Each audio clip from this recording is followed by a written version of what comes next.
Hi, everybody, and welcome back. It's Creating Impactful Legacy, and my guest is Bill Lennan. He was part of um, other calls we've done together, and we just keep talking to each other. So I just said, why don't you come back on the show and share what you're up to now? Because due to COVID, a lot of people have pivoted, or they've gone new directions, or they figured out something new or different that they want to talk about. So Definitely. welcome, Bill. Thank you. Thank you. So you want to tell everybody about you and Yeah, of course. whatever's First of happening? all, I'm glad that you're healthy and happy. Mm-hmm. That's kind of the number one priority is everybody in the family healthy and happy, Mm-hmm. and then we'll go from there. And the weather's good today too. Yeah, because you're sitting outside I'm enjoying sitting the outside. Yeah, it's warm weather. beautiful. Yeah, this is not a backdrop. That is my overgrown hedge back there. Yeah, just so people know. So my name is Bill Lennan. I'm with the Haert program, and Haert is we're on a mission to inoculate people against depression and anxiety. Mm-hmm. And the thing that we have figured out through approaching research from a different angle Mm-hmm. is that for most people, the reason that they fall into depression or anxiety Mm-hmm. or the combination is there's some kind of desire they have. There's something they want to be able to do, something they want to get, something they want to achieve, Mm-hmm. but they don't know how to, or they think that the methodology or the way to get it is beyond them Mm-hmm. and that it's magic. And I was in that place 20 years ago. Both my career and my marriage were falling apart, and I couldn't figure out how to get out of that place. And I felt powerless. And Mm-hmm. powerless is the first step to depression and anxiety. Right. And I was fortunate because I finally had the nerve to talk to some friends about my struggle with my career. Mm-hmm. And they said, oh, well, they helped me to kind of break it down. Yeah. And they said, well, you've got skills to handle this stuff already. Yeah. And which I hadn't had the gratitude and the acknowledgement to recognize. Mm-hmm. And then they said, well, on this other stuff right here, you can learn that. And there was like 5 things I needed to learn. They're like, Right. here's the first couple, here's how to go learn those. Yeah. And you can learn everything else. And Mm-hmm. so I started learning new skills, and all of a Right. sudden my career changed. I also learned more skills to have an amazingly good divorce. I have the best divorce on the planet. But fast forward to 3 years ago, and I met my now business partner, and we started talking about my technology career and how my teams have done things that people said were impossible.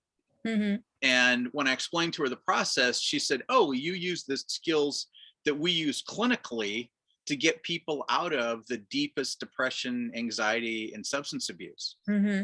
And I said, oh, well, that's amazing. And that started a whole conversation Right. where we're teaching people how to go from struggle to success through a clinically researched set of skills that my partner, the clinician, has been using for years. And there's 30 years of research behind this stuff. So tell us a little bit more about the Haert program, Yeah, of course. Yeah. So because most people may not know about it. Yeah, we're a whole new breed of animal. So Haert is a preventative approach to mental wellness. Mm-hmm. And it's a very, first of all, like I said, it helps inoculate you against depression and anxiety. Mm-hmm. But also you can, if you happen to be seeing a therapist, these skills are a great complement Mm-hmm. to therapy. Mm-hmm. My partner is an occupational therapist focused on mental wellness. Right. And her, in the clinical practice that she worked in, she was teaching people skills in parallel to the therapists that were helping them work on whatever trauma or self-limiting beliefs they might have had. Right. And so these two things dovetail together really well. Right. She still helps therapists who understand the value of the work that we do. Mm-hmm. For folks that really want to geek out on this, the clinical intervention is called dialectical behavior therapy. That's the Okay. majority of what we do. It's a stack of 50 plus skills. Mm-hmm. And we've start with that as our foundation. We're also doing mindfulness based stress reduction, a little bit of cognitive behavior therapy, and whatever the latest neuroscience is that hasn't been tied into these things yet, Right. to help people take care of themselves well and Mm-hmm. achieve what they want to. Mm-hmm. Yeah. So weren't you working with high school students at one time? Huh? Yeah, so we Still up? started off initially working because we needed a starting point. We Right. started off when COVID had arrived. We went into high schools because everybody was virtual. It was very easy, and Yeah. our program was all designed to be done online. We started off working with students. We learned a ton through that, and so we've had a little bit of a pivot coming out of that. Mm-hmm. So we're doing a few different things in parallel.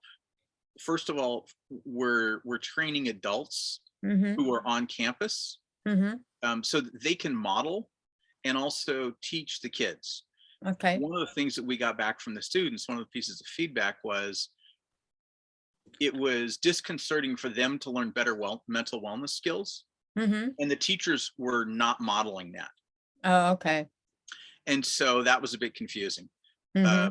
And so now we're teaching adults on campus who are in the realm of mental health. Right. Some of those folks are therapists, some of them are social workers, some of them are counselors, some of them are PE teachers. Mm-hmm. It's very much depends on the kind of school system. Right. We're also, again, because of kind of pivoting and doing research, we're also working with later teens and young adults Mm-hmm. who are either working on getting into college, or they've gotten in and they can't really handle it, or they've dropped out, Right. to help them understand where and how the stress has gotten to them. Mm-hmm. Because as we research the reasons for people dropping out, they're all a stress problem, Right. right? It's rare that somebody drops out because they're going off to a career. Mm-hmm. That's unusual, and those people aren't really stressed. They're quite happy, right? They're like, woohoo, Mm-hmm. I'm only a junior and I've got a career and I'm out of here. Yeah. Most of the time, the reason people are dropping out of college is they're overwhelmed by stress. They don't know what to do about it, and so they bail out. And the dropout rates for colleges now are the highest they've ever been in history. Mm-hmm. Something like a quarter of the incoming freshmen are going to drop out And why do you before think their that is? sophomore year. Why do you think that is? So they categorize the reasons, but when you look at what's going on, Mm-hmm. it's all because they don't know how to handle what they consider the stress of homework, Mm-hmm. or making new friends, Yeah. or time management, Mm-hmm. or what to do in their spare time, focusing on their future career. Right. It's all these different things where they don't have a skill set to approach that thing and be successful. Mm. And it goes back to our foundational thing that we've learned from interviewing all these people, is that they have a desire, but they don't know how to achieve it.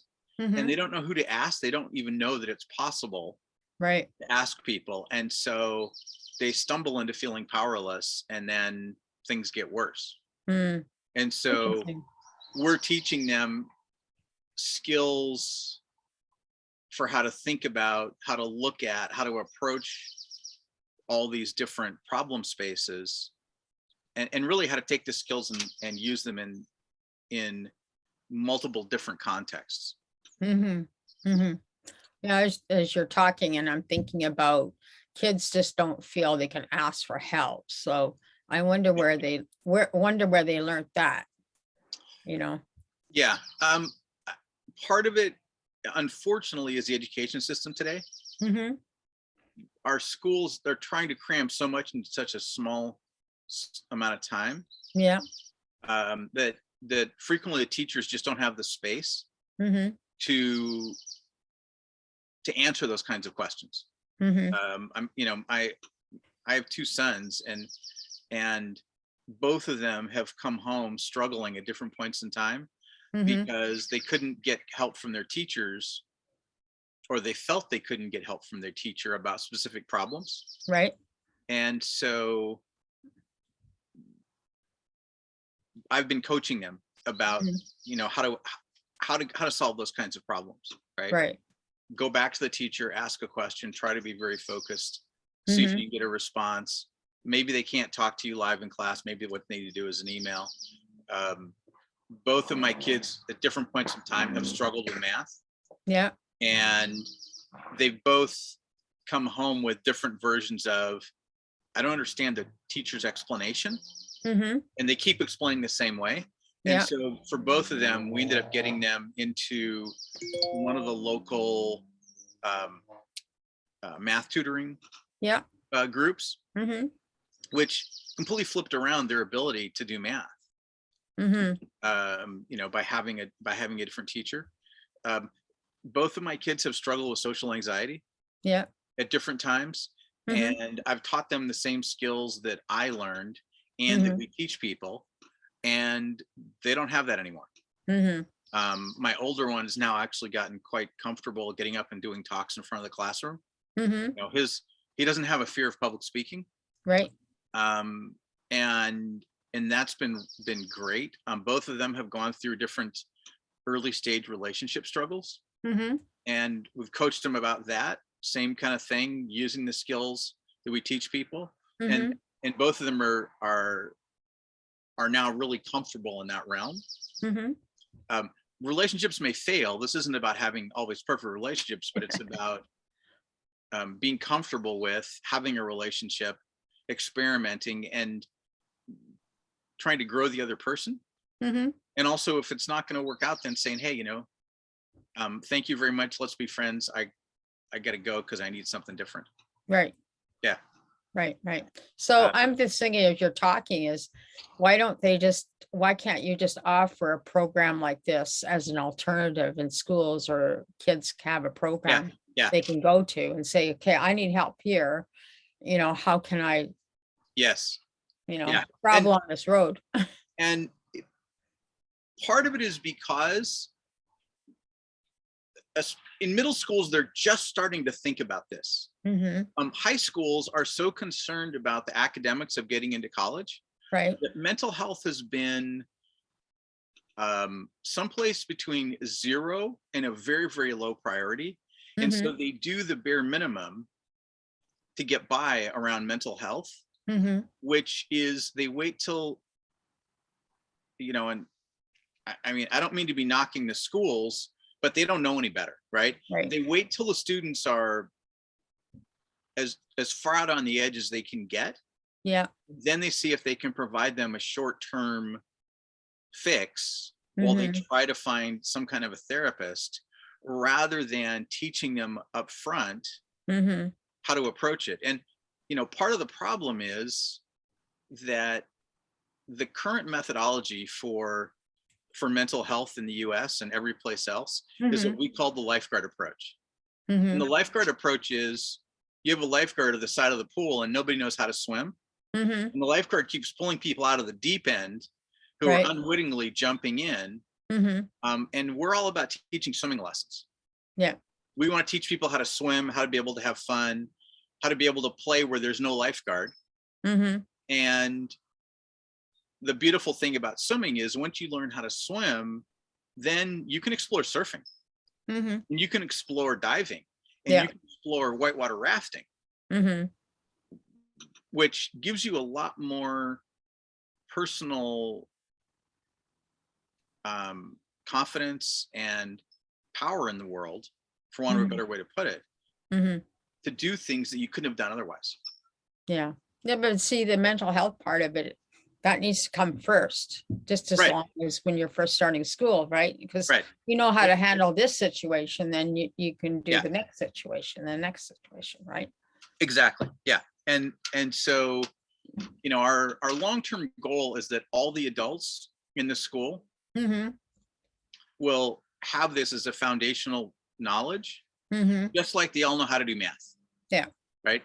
They all know how to say, go over and grab 3 books off the shelf, and they know how to explain what 3 is. Yeah. Right. And go up from there depending on the age of the kids. Right now, that's not possible. Mm-hmm. The teachers don't know how to swim. Mm-hmm. And so, we're working on where and how do we get into the schools to Mm-hmm. teach people what's possible, Mm-hmm. and go from there. Right. Yeah. So what are the topics that you're, hoping to address? So the starting point is really this foundational approach Mm-hmm. that the struggles people have are largely an ignorance problem. Mm-hmm. They just don't know any better. Nobody's ever taught them, right? Right. It's like if you don't know how to swim, right? It's not a there's no shame in not having had the opportunity to learn how to swim, Right. right? It's Mhm. just nobody's ever taught you, right? Right. So how do you go about learning the skills to get yourself out of that problem space Right. in a structured and a progressive fashion? Because just like math, these skills are in a stack. Mm-hmm. And you might want to start off math doing calculus, Right. but if you don't understand addition and subtraction and algebra and everything else, you can't just dive into calculus, right? Right. You Right. have to build your way up, and also understanding how to take a skill into different contexts. Mm-hmm. Um, I have a great relationship with my kids because I'm using the communication portion of the curriculum that we teach. Right. That same communication portion has allowed me to have amazing communication with my software teams and the executives that I reported to, Mm-hmm. good enough that I could get the executives to change their mental models for things in the company, Mm-hmm. because I was seeing the world and my team was seeing the world differently than what the executives understood. Right. There's a lot of different ways, and this is, people who want to get promotions but they can't figure out how to. Right. It's because they're lacking a set of skills, Right. and they're always going to struggle. I mean, they go to a new company, but they still don't have the skills, and they're still going to struggle. Mm-hmm. And once you have the skills, getting promotions becomes quite easy. Right. This is a very different approach, and it's demystifying the magic. Really. Yeah.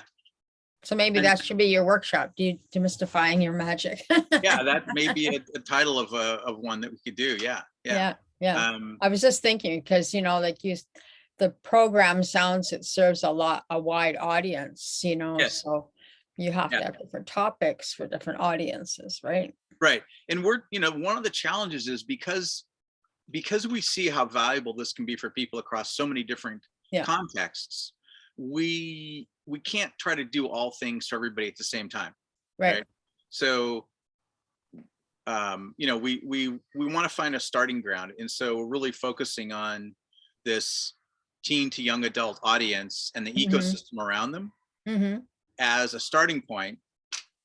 There's already been research that our kinds of stuff is really good for helping returning veterans, Mm-hmm. who are coming out of the military, to help them understand how to translate all these skills they learn in the military into civilian language. Mm-hmm. Right. And that's a big challenge. Mm-hmm. Vets don't often know how to talk about their accomplishments in a military context into civilian language. Mm-hmm. Right. And they have amazing skill sets that the civilian world doesn't know how to think about, talk about, or ask about, Right. to the detriment of the civilian world, right? Mm-hmm. Mm-hmm. It's the same folks with a lot of times people that are formerly incarcerated. Mm-hmm. Um, there's already research that dialectical behavior therapy, our underlying intervention, is really, really helpful for helping folks that are formerly incarcerated learn how to manage their emotions. Mm-hmm. And then the next layer on top of that is, how do you apply those to improve your relationships, have a great career, and Mm-hmm. not commit a crime and go back to jail, Right. right?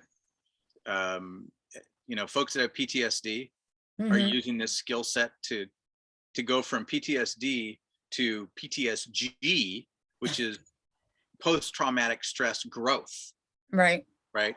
And the growth side of it is one that people don't talk about nearly enough, Mm-hmm. but it's very, very possible and very doable. And there's a bunch of research around it where, two people go through the same experience.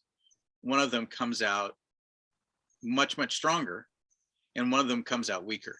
Mm-hmm. And how do we help the folks that came out weaker become stronger? Right. Which is, Right. again, there's a lot of research and a lot of possibility there. So Yeah. for us, it's really about, Choices. yeah, where do we start from? Yeah, exactly. I And was just gonna say where. yeah, and with the stuff that you're doing now, with your shift into this, helping people make sure that at the end of their life they've got everything taken care of well. Mm-hmm. um, one of the things that we read about all the time is people dying with regret that they didn't live well. Right. And so a part of what we're teaching people is how to take tiny risks, Mm-hmm. so that they do get to do all the things they want to do, Mm-hmm. so they don't get to the end of their life and have all these regrets Right. that they didn't do whatever it was that they had wanted to do when they were Mm-hmm. 20. Right. And I talk to people all the time, and they don't know how to take tiny risks. Mm-hmm. And I think for people who started life, like I recently did the work to realize that I started taking tiny risks when I was 7. Mm-hmm. And it was really tiny. It was going out and playing with my friends at night, Mm-hmm. running around the block, Yeah. and just being out at night. Yeah. And that's a I don't really, think- really, you probably did the same thing. Well, I don't know. We had to go be in the house by 7:30 p.m. That's when the lights went on. I did not have that. Yeah. I But think, I'm sure that, as a kid, there was little risks that I took anyway, right? yeah, I got punished a lot, so I must have. yeah, exactly. Okay, you were taking risks. Yeah, but that's one of those things and people, they can stack the tiny risks up, Yeah. and all of a sudden they're like, yeah, I'm going to go hike Machu Picchu, or Yeah. I'm going to start a business, or I'm going to write a book, or change careers, or go back to school, or whatever the thing is they want to do. Right. Suddenly they're like, oh, okay, what's the tiny risks I can stack up Mm-hmm. to get there? Yeah. And that way, they're, at the end of their life, they don't have regrets. Yeah. Right. Mm-hmm. Yeah. Mm-hmm. Yeah. Yeah. It's a big challenge to get people to think about how can I celebrate my life rather than let's not Right. talk about it. Right. It's, I think about life as being just a stack of adventures. Mm-hmm. And even like raising my kids, like I look at parenting as an adventure. Mm-hmm. And so I purposely arrange things in that adventure context rather than in the what's the least effort context. Right. And that's changed everything. Mm-hmm. When my kids were little, every time we went Christmas shopping, they were in a trailer behind my bicycle. Mm-hmm. And we would bike to the local mall, and I would lock up my bicycle, and then I would push them around the mall in this dually trailer, we would do all the Christmas shopping. Mm-hmm. I would load the trailer with them with presents, Yeah. and then take it back outside, hook it back up to the bike, and I would ride home. And Mm-hmm. you know, my kids were crammed into this thing with boxes all around them and everything else, and they always thought it was hilarious and fun Yeah. and a great time, and it changed their mental models about what's possible. Right. You know, Yeah. It's amazing. Yeah. All the little things Yeah. that do make a difference, right? and we didn't have to sit in traffic to find parking because there was no traffic to get to the bike rack. You know, Right. I would just ride in, towing my kids. We would go to the bike rack. I lock, you know, and it's Yeah. there's all these different places where you can do things differently. You know, whether it's your career, parenting, relationships, whatever it happens to be. Mm-hmm. Mm-hmm. Yeah. Cool. So tell me, where do you want to go from here?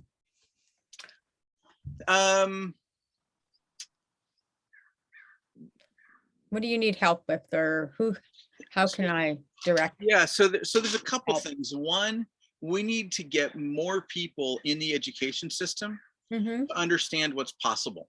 Mm-hmm. The thing that we bump up against the most is people saying, I've never heard of that before.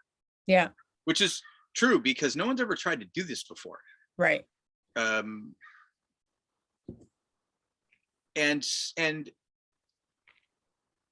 the reason that nobody's tried to do this before is that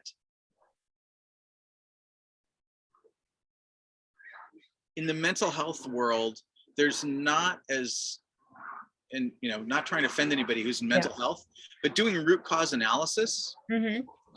isn't generally part of what therapists are doing.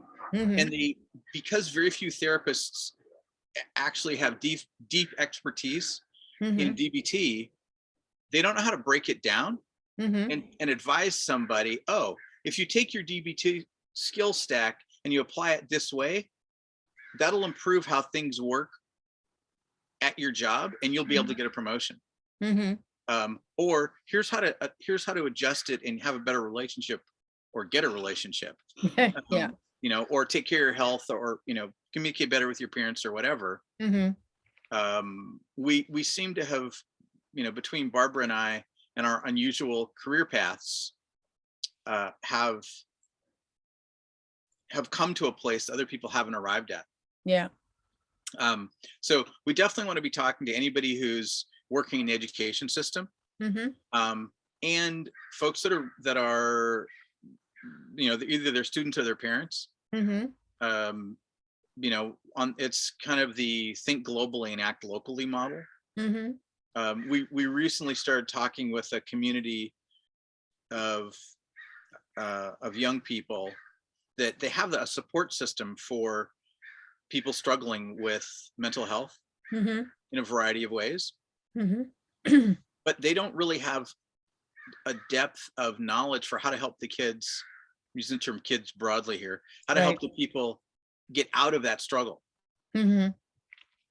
So they can say, yeah, this is tough, but they don't have expertise in, oh, and here's how to get out of there. Yeah.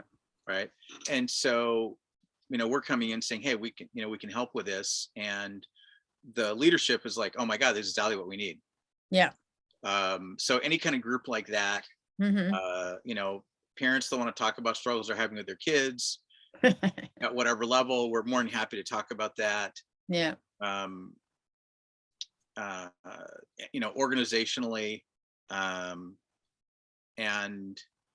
then, you know, we're kind of got this fringe program that we're doing, which is helping people with their careers. Mm-hmm. Just taking these same skills and applying them to the career context and helping them understand what all the pieces are they need to have a successful career, Mm-hmm. including the ability to change careers and work in different industries. Right. Right. And it's applying the same fundamental skill sets Right. to different kinds of problems. Right. Right. Yeah. Okay, great. Any final things you'd like to say before we close off?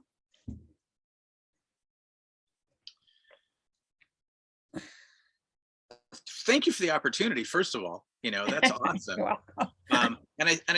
I always think about what's it going to take for me to die happy, Mm-hmm. which totally ties into what you're doing.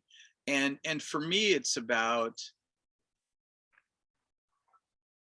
always looking ahead to what are the interesting things I can do to impact the world, irrespective of my age. Right. Right. And I talk to people who are like, oh, I'm too old to do that. Yeah. And they're like 35. Yeah. And I'm like, wait, seriously, like, that's crazy. That's such a self-limiting belief. Mm-hmm. You can make a career switch. You can make an industry switch, right? Right. You can, move off grid and build a house, whatever it is you want to do. Right. Age is irrelevant. Right. Or whatever the thing is, you can always apply time Mm-hmm. to solve a problem. Mm-hmm. And again, and so all about how do you die? What's the things to do to die happy? Right. And that's really the biggie. Yeah. Yeah. No, great thought. I have Yeah. my head's spitting with ideas for you after. So Oh, beautiful. Thank you. I appreciate it. Great. I love it when I'll I can put them out spark to you ideas. and see what you think. Great. Okay. Thank you. I appreciate it. Yeah. Well, thank you very much for our conversation today, Bill. I know I Thank you. enjoyed it, and Yeah. we're going to have more conversations after, I'm sure. So Beautiful. if anybody has any ideas for Bill, how he can get into schools and maybe talk to parent groups or large people that have common issues Right. or, Yeah. basically it's common issues, or maybe a vet that has a program, they're looking for a speaker, right? To talk about how you can help these vets, Right. integrate. Speakers, we're happy to start with the conversation by talking about here's what's possible and here's a framework. Right. And then figuring out how people can, how it can help start teaching people, right? Yeah. And get them to start moving down this path and improving the quality of their life. Yeah. Yeah. Absolutely. Okay, Bill, we're going to Cool. close, and Thank you. definitely will be in touch. And for anybody that's listening, help Bill out and help yourself out at the same time. So Thank you very much. be kind to each other, because that's all we have. Okay. Thank you, everybody. Okay. Bye-bye.